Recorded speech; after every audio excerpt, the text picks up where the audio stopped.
Per l'autonomia il Friuli è sempre stata una regione, l'ultima mi pare ad avere lo statuto speciale, però nonostante questo due consiglieri diciamo autonomisti in consiglio regionale. Ecco, volevo un po', abbiamo parlato anche prima, come possiamo, il Friuli come può dare come insegnamento al Veneto perché questo obiettivo si possa raggiungere, perché poi in effetti l'autonomia già in un certo senso l'avete conquistata, però nonostante questo c'è questa volontà ulteriore di fra virgolette autonomia. Sì, ma noi abbiamo un'autonomia che è molto particolare, che è nata per due motivi principali. Uno è stata quella della presenza della cortina di ferro del confine orientale, che quindi con gli anni 90 è venuta a decadere come motivazione. È rimasta la motivazione ormai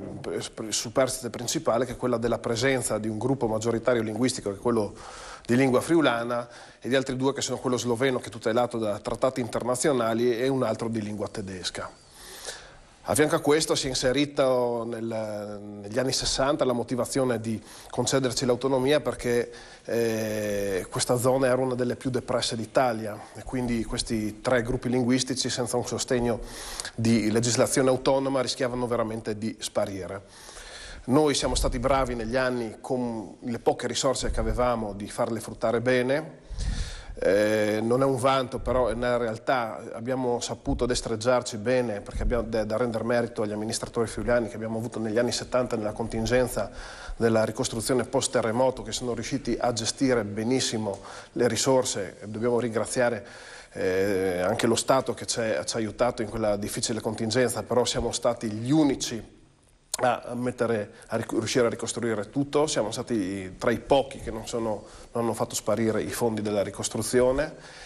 e siamo riusciti a portare a volano questa disgrazia, facendo rinascere una regione che usciva con le ossa rotte da due dopoguerra.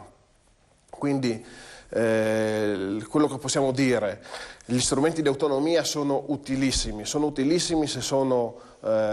contemplati assieme alla cultura locale, quindi un senso identitario che deve essere accompagnato, non può essere solo una visione economica disgiunta da un sentire comune della gente, perché gli amministratori che vivono il territorio sono quelli che poi devono saper usare benissimo questi strumenti. L'autonomia, innanzitutto, come abbiamo dimostrato noi, è innanzitutto un'assunzione di responsabilità, è una scelta premiante perché i cittadini vedono e sentono i risultati della buona amministrazione a contatto del proprio territorio, hanno tutti i mezzi per poter intervenire sui propri eletti, sui propri amministratori e richiamarli all'ordine quando serve. Quindi io credo che l'autonomia sarebbe uno strumento chiaramente applicato in maniera differenziata e progressiva a seconda delle varie realtà, perché non tutti siamo uguali, però ripeto, senza un collegamento tra l'identità locale e gli strumenti di autonomia credo che rischiamo di andare fuori da un binario di un ragionamento fatto su buon senso. Quindi Agirbo, secondo lei